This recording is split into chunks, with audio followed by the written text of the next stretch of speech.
next topic is internal resistance of a cell. What is cell? Cell is a device which converts chemical energy into electrical energy. And combination of cell is known as battery. तो cell क्या होती है ये आपको पता चला, और battery क्या होती है ये भी आपको बेसिक आइडिया है इसका। अब सेल का अगर हम बेसिक कंस्ट्रक्शन देखें तो सेल में क्या होगा, एक आपका कंटेनर होता है ये, और इसमें दो मेटल प्लेट्स होती हैं। फर्स्ट आपकी पॉजिटिवली चार्ज होती है जिस पर जो है आप इसको एनोड बोलते हैं, और सेकंड निगेटिवली चार्ज होती है इसको कैथोड बोलते हैं, और इसमें सॉल्यूशन होता है जो कि इलेक्ट्रोलाइट होता है। सेल का बेसिक आइडिया है आपको कि सेल दो तरीके की होती है, प्राइमरी सेल और secondary cell. Primary cell are those cells which converts only chemical energy into electrical energy. They cannot be charged. And secondary cell are those cells which converts chemical energy into electrical energy as well as electrical energy into chemical energy. मतलब इनको हम charge कर सकते हैं। अब जिस तरीके से वायर का रेजिस्टेंस होता है उसी तरीके से सेल के अंदर जो इलेक्ट्रोलाइट होता है उसका भी एक रेजिस्टेंस होता है। इसी को हम लोग इंटरनल रेजिस्टेंस सेल का बोलते हैं। तो resistance offered by the electrolyte of cell is called internal resistance of the cell. अब ये जो सेल का इंटरनल रेजिस्टेंस होता है ये कुछ चीजों पर डिपेंड करता है। पहली बात, जो इलेक्ट्रोलाइट का नेचर होता है इसके ऊपर ये इंटरनल रेजिस्टेंस डिपेंड करता है। इंटरनल रेजिस्टेंस के लिए symbol generally small R use किया जाता है। अगर बेटर आयनिक सोल्यूशन है तो ये इंटरनल रेजिस्टेंस क्या होगा, कम होगा। इंटरनल रेजिस्टेंस सेल का जो होगा वो इलेक्ट्रोलाइट की कंसंट्रेशन पर भी डिपेंड करता है। कंसंट्रेशन अगर इलेक्ट्रोलाइट की इंक्रीज हो रही है तो इंटरनल रेजिस्टेंस भी इंक्रीज होगा, क्योंकि जो चार्ज कैरियर्स होते हैं ये फ्रीली मूव नहीं कर पाएंगे सोल्यूशन में। इसका मतलब है कि रेजिस्टेंस बढ़ गया। तो अगर कंसंट्रेशन इलेक्ट्रोलाइट की ज्यादा होती है तो इंटरनल रेजिस्टेंस भी सेल का ज्यादा होता है। अगर हम टेम्परेचर इंक्रीज करते हैं इलेक्ट्रोलाइट का तो इंटरनल रेजिस्टेंस क्या होता है, डिक्रीज होता है, क्योंकि आपको पता है कि टेम्परेचर इंक्रीज होने के साथ साथ जो सॉल्यूशंस होते हैं उनकी विस्कोसिटी डिक्रीज होती है। तो विस्कस फोर्स जब कम होगा तो आयंस फ्रीली मूव कर सकते हैं, इंटरनल रेजिस्टेंस डिक्रीज हो जाएगा। तो with the increase in temperature of the electrolyte the internal resistance of the cell decreases. Next, the internal resistance of cell is directly proportional to separation between the plates. ये जो plates हैं इसमें cell में, इनके plate की distance अगर आप बढ़ाएंगे तो ये इंटरनल रेजिस्टेंस क्या होता जाएगा, बढ़ जाएगा, क्योंकि आयंस को उतनी डिस्टेंस कवर करने में टाइम लगेगा। Internal resistance of cell is inversely proportional to the immersed part of the plate area in the solution. Cell के अंदर जो ये प्लेट्स होती हैं इनका जितना पार्ट इस इलेक्ट्रोलाइट के अंदर डूबा हुआ होता है उसका जो एरिया होता है उसके इनवर्सली प्रोपोर्शनल है। इसका मतलब सेल में जो प्लेट्स हैं वो जितनी ज्यादा उसका एरिया सोल्यूशन के अंदर होगा इंटरनल रेजिस्टेंस उसका उतना कम होगा। तो इस एरिया के इनवर्सली प्रोपोर्शनल है। तो ये वो हमने फैक्टर्स आपको डिस्कस किए जिनके ऊपर सेल का इंटरनल रेजिस्टेंस डिपेंड करता है। कोई भी सेल होती है जब वो फ्रेशली प्रिपेयर्ड होती है उस टाइम उसका इंटरनल रेजिस्टेंस कम होता है, और जैसे जैसे हम सेल को यूज करते जाते हैं वैसे वैसे जो है उसका इंटरनल रेजिस्टेंस बढ़ता जाता है। अगर हम सेल को कुछ देर यूज करने के बाद फिर से छोड़ दें थोड़ी देर के लिए ना यूज करें तो फिर से इंटरनल रेजिस्टेंस नॉर्मल हो जाता है। जैसे लेग्रांजे सेल है प्राइमरी सेल लेग्रांजे सेल का एक्सपेरिमेंट जब हम करते हैं तो उसका इंटरनल रेजिस्टेंस जो है थोड़ी देर हम यूज करते रहते हैं तो वो बढ़ जाता है, ये बात ध्यान रखिएगा। लेकिन अगर हम उसी लेग्रांजे सेल का यूज करना थोड़ी देर के लिए बंद कर दें तो फिर उसके बाद थोड़ी देर के बाद वो इंटरनल रेजिस्टेंस उसी लेवल पर आ जाएगा। अब सेल का जो इंटरनल रेजिस्टेंस होता है उसके लिए क्या एक्सप्रेशन है, इसके लिए हम एक फॉर्मूला ड्राइव करते हैं। तो एक सर्किट आपके सामने ये बना हुआ है, इसमें हमने ये एक सेल ली हुई है। इस सेल का पॉजिटिव टर्मिनल हमने एक एक्सटर्नल सर्किट से कनेक्ट किया हुआ है, इसका एक्सटर्नल सर्किट का रेजिस्टेंस R है।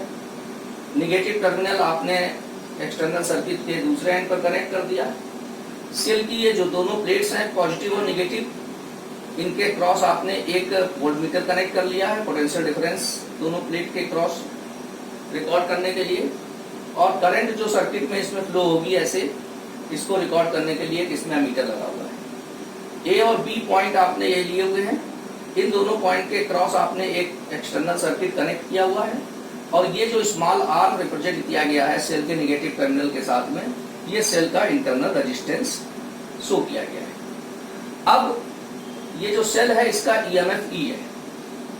अगर हम सेल के ईएमएफ की बेसिक डेफिनेशन पर आते हैं तो ईएमएफ ऑफ सेल क्या होता है? It is equal to the work done by the cell और energy supplied by the cell for the motion of unit charge in the circuit including cell.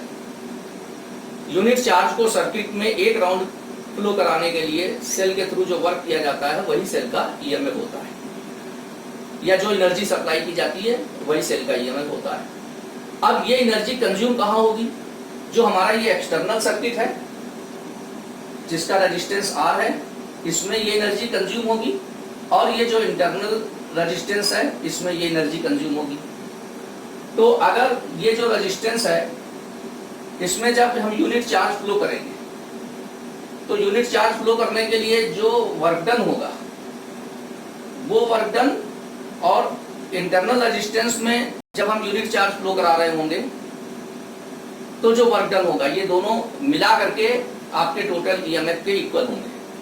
क्योंकि अगर हम पोटेंशियल डिफरेंस की basic definition पर आते हैं तो पोटेंशियल डिफरेंस की बेसिक डेफिनेशन क्या है? It is equal to the work done in carrying a unit charge from one point to another point of the electric circuit. तो अगर हम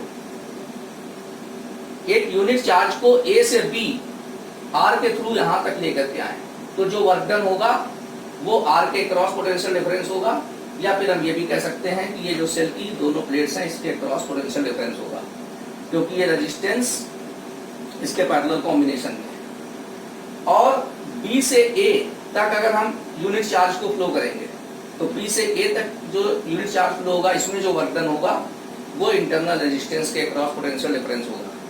तो जो हम सेल का ईएमएफ है इसको लिखते हैं work done by the cell in carrying a unit charge along the close circuit, and it is equal to work done in carrying a unit charge from A to B against external resistance R plus work done in carrying a unit charge from B to A against internal resistance। तो ये हो गया ऊपर वाला portion इसका potential difference, और ये नीचे वाला जो पोर्शन हो गया वो इसके क्रॉस पोटेंशियल डिफरेंस हो गया, और इन दोनों का सम सेल का ईएमएफ हो गया। So we can write E is equal to B plus V dash। अब अकॉर्डिंग टू ओम्स लॉ आपको आइडिया है कि अगर एक एक्सटर्नल सर्किट है जिसका रेजिस्टेंस R है और उसमें I करंट फ्लो हो रही है तो उसका पोटेंशियल डिफरेंस क्या होगा? V is equal to IR। इसी तरीके से अगर एक सेल का इंटरनल रेजिस्टेंस स्मॉल r है इसमें भी I करंट फ्लो हो रही है तो इसका भी पोटेंशियल डिफरेंस होगा I into R according to Ohm's law. ये दोनों वैल्यूज हम यहाँ पर पुट कर देते हैं तो हमारा E आ जाएगा IR plus I into small r। I common हो गया इसमें, I capital R plus small r bracket में, तो यहाँ से I की वैल्यू निकल आएगी E upon R plus R। ये फार्मूला आपको क्या बता रहा है? ये फार्मूला आपको ये एक्सप्लेन कर रहा है कि अगर आपके पास एक इलेक्ट्रिक सर्किट है उसमें कुछ सेल लगी है या एक सेल लगी है और सर्किट का अपना एक एक्सटर्नल रेजिस्टेंस है और सेल या बैटरी जो भी है उसका इंटरनल रेजिस्टेंस है, तो सर्किट में जो टोटल करंट फ्लो होती है वो कैसे कैलकुलेट की जाती है? सबसे पहले आप सर्किट में जो सेल्स कनेक्टेड हैं उनका टोटल ईएमएफ लिखेंगे। तो यहाँ इस सर्किट में एक ही सेल है बाई चांस, तो यहाँ पर ई हो गया divided by external resistance plus internal resistance. तो सर्किट का पहले एक्सटर्नल रेजिस्टेंस आपको निकालना पड़ेगा और उसमें आप इंटरनल रेजिस्टेंस ऐड कर देंगे तो टोटल रेजिस्टेंस आपका हो गया capital R plus small r। It means current through the circuit is equal to total EMF of the cells divided by total resistance of the circuit. total resistance of the circuit includes external resistance plus internal resistance. Now again from Ohm's law we can write V is equal to IR और I की value ये put कर दीजिए तो ये formula आ गया। अब इक्वेशन नंबर आपकी ये थी E is equal to B plus V dash. यहाँ से फिर से हम B की वैल्यू लिखते हैं तो B is equal to हो जाएगा E माइनस V डैश और V डैश हमारा क्या था I इंटू स्मॉल r। ये तो ये आपका एक रिलेशन आ गया जो सेल की जो दोनों प्लेट्स हैं इनके क्रॉस जो टर्मिनल पोटेंशियल डिफरेंस है, सेल का ईएमएफ, करंट और इंटरनल रेजिस्टेंस में आपस में क्या रिलेशन होता है वो यहाँ से क्लियर हो गया। अब इसी को थोड़ा सा हम सेट करके लिख सकते हैं कि इसको हम इधर ट्रांसफर कर देंगे, v को इधर कर देंगे तो ये हो जाएगा E minus B equal to I R. तो यहाँ से हम लिख सकते हैं small r equal to E minus B upon I. According to Ohm's law I is equal to B upon R यहाँ सब्स्टिट्यूट किया जा सकता है। तो जब हम ये सब्स्टिट्यूट करेंगे तो ये आ जाएगा, ये r आपका यहाँ न्यूमरेटर में आ जाएगा। तो ये फार्मूला हो गया capital R E minus B upon B. इसको सेपरेट करके भी लिखा जा सकता है E upon B minus B upon B, तो बी अपॉन बी 1 हो जाएगा। तो ये फाइनल फार्मूला आ गया small r equal to capital R E upon B minus 1। This is the relation between small r capital E and B। अब जरा आप इक्वेशन नंबर 3 को फिर से देखिए। इसमें V क्या है, टर्मिनल पोटेंशियल डिफरेंस है। इसमें से I इंटू आर क्या है, potential drop means potential difference across internal resistance. तो E में से जब IR माइनस हो रहा है तो आपको V मिलता है। तो ये फार्मूला क्लियर कर रहा है कि terminal potential difference is always less than EMF of the cell when current draw from the cells. जब हम करंट ड्रॉ कर रहे होते हैं सेल से, उस टाइम सेल का जो सेल की प्लेटों का जो टर्मिनल पोटेंशियल डिफरेंस होता है वो सेल के ईएमएफ से कम होता है। अब अगर हम सेल से करंट ड्रॉ ना करें तो I क्या हो जाएगा हमारा 0। तो I अगर हम यहाँ 0 कर देंगे तो V इक्वल टू आ जाएगा E। इसका मतलब ये है कि जब हम सेल से कोई करंट ड्रॉ नहीं कर रहे होते हैं, इसका मतलब है कहीं किसी क्वेश्चन में लिखा है कि cell is at open circuit, कि सेल आपकी ओपन सर्किट पर है, तो आप ऑटोमेटिक समझ जाइए कि उस टाइम सेल की प्लेट के बीच में जो पोटेंशियल डिफरेंस आपको गिवन है वो सेल का ईएमएफ ही होगा। और जब सेल से करंट आप ड्रॉ कर रहे होंगे उस टाइम पोटेंशियल डिफरेंस सेल के ईएमएफ से कम होगा। लेकिन अगर हम किसी सेल को चार्ज कर रहे हैं, देखिए सेल से जब हम करंट ड्रॉ करते हैं तो करंट कैसे फ्लो होती है, सेल के पॉजिटिव टर्मिनल से स्टार्ट होती है और सर्किट में मूव करते हुए निगेटिव टर्मिनल पर आती है और सेल के अंदर निगेटिव से पॉजिटिव जाती है। लेकिन जब हम किसी सेल को चार्ज करते हैं तो सेल को जब हम चार्ज करेंगे तो सिचुएशन कुछ इस तरीके की होगी, जैसे ये सेल है हमारी और ये हमने किसी सोर्स से इसका कनेक्शन कर दिया इस तरीके से, तो पॉजिटिव ये हुआ, निगेटिव ये सोर्स है हमारा। तो अब करंट इसमें यूं जाएगी, तो करंट क्या होगी, चार्ज होते टाइम अपोजिट डायरेक्शन में जाती है। तो हम इसकी डायरेक्शन को क्या लेंगे, निगेटिव कर देंगे। तो यहाँ पर I जब हम निगेटिव रखेंगे तो ये फार्मूला हमारा बन जाएगा V equal to E plus I R. तो ये फार्मूला आपको ये रिप्रेजेंट कर रहा है कि इस सिचुएशन में, मतलब जब हम किसी सेल या बैटरी को चार्ज करते हैं तब उसकी प्लेट के क्रॉस जो टर्मिनल पोटेंशियल डिफरेंस होता है वो सेल के ईएमएफ से ज्यादा होता है। ये कंडीशन आप माइंड में जरूर रखिएगा कि कभी कभी चार्ज होने की कंडीशन में किसी न्यूमेरिकल प्रॉब्लम में आपको सिचुएशन दी होती है, उस टाइम हम लोग फिर ये फार्मूला अप्लाई नहीं करेंगे टर्मिनल पोटेंशियल डिफरेंस निकालने के लिए, उस टाइम पर हम ये फार्मूला अप्लाई करेंगे। तो ये तीन कंडीशन इसमें हो गई, V is less than E, V equal to E और V is greater than E। अब थोड़ा सा इनका ग्राफ भी स्टडी कर लेते हैं कि सेल के कैरेक्टरिस्टिक कर्व्स क्या है सेल के लिए। तो पहला ग्राफ है E वर्सेस R। तो सेल का जो ईएमएफ होता है वो एक्सटर्नल रेजिस्टेंस पर डिपेंड नहीं करता है। तो अगर हम एक्सटर्नल सर्किट के रेजिस्टेंस और सेल के ईएमएफ में ग्राफ प्लॉट करेंगे तो हम एक्सटर्नल सर्किट का रेजिस्टेंस कितना भी बढ़ा दें, देखिए एक्स एक्सिस पर हमने एक्सटर्नल सर्किट का रेजिस्टेंस शो किया हुआ है और वाई एक्सिस पर ईएमएफ। तो एक्सटर्नल सर्किट का रेजिस्टेंस बढ़ता जाएगा लेकिन सेल का ईएमएफ आपका कांस्टेंट बना हुआ है। तो ये सेल का ईएमएफ एक्सटर्नल सर्किट पर डिपेंड नहीं करता है। ये इसका एक ग्राफ आपको रिप्रेजेंट कर रहा है। सेकेंड है V वर्सेस R ग्राफ। जो सेल की प्लेटें होती हैं उनके अक्रॉस जो टर्मिनल पोटेंशियल डिफरेंस है और एक्सटर्नल सर्किट का रेजिस्टेंस, इनमें क्या वेरिएशन है। तो देखिए according to Ohm's law we can write V equal to I R, और आई आपने क्या निकाला था इक्वेशन नंबर 2 में, E upon R plus R। तो जब हम ये वैल्यू यहाँ पर सब्स्टिट्यूट करेंगे तो ये हो जाएगा V equal to E upon R plus R into capital R। तो यहाँ से ये क्लियर है कि अगर कैपिटल R को हम इंक्रीज करते जाएंगे तो पोटेंशियल डिफरेंस आपका इंक्रीज होता जाएगा। अब अगर हम ये ग्राफ प्लॉट करते हैं तो ये कुछ इस तरीके का ग्राफ आ रहा है कि जैसे जैसे आप पोटेंशियल रेजिस्टेंस को इंक्रीज कर रहे हैं वैसे वैसे जो है सेल का ईएमएफ आपका इंक्रीज हो रहा है।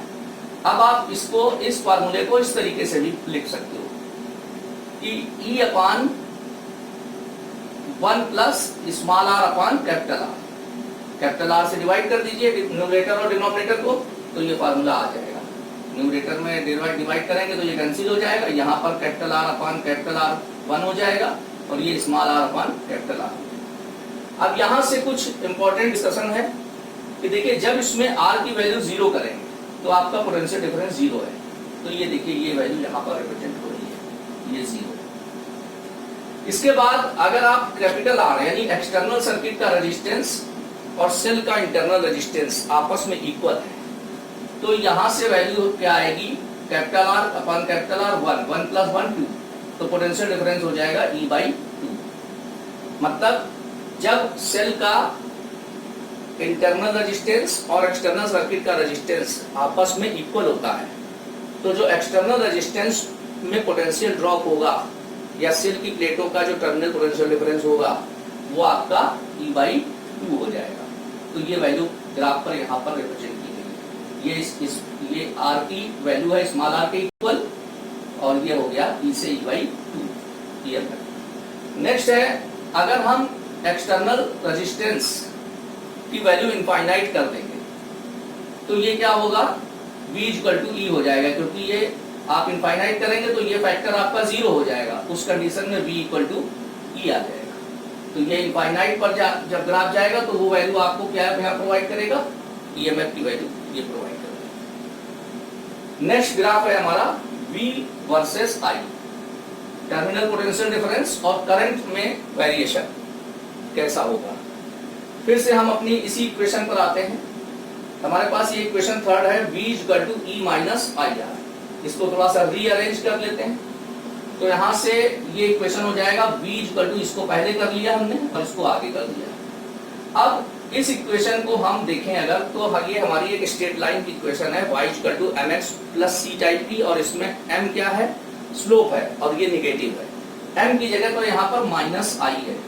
इसका मतलब ये हुआ कि अगर हम V और I में ग्राफ प्लॉट करेंगे तो ये एक इंक्लाइंड स्ट्रेट लाइन आएगी और इसका स्लोप क्या होगा, निगेटिव होगा।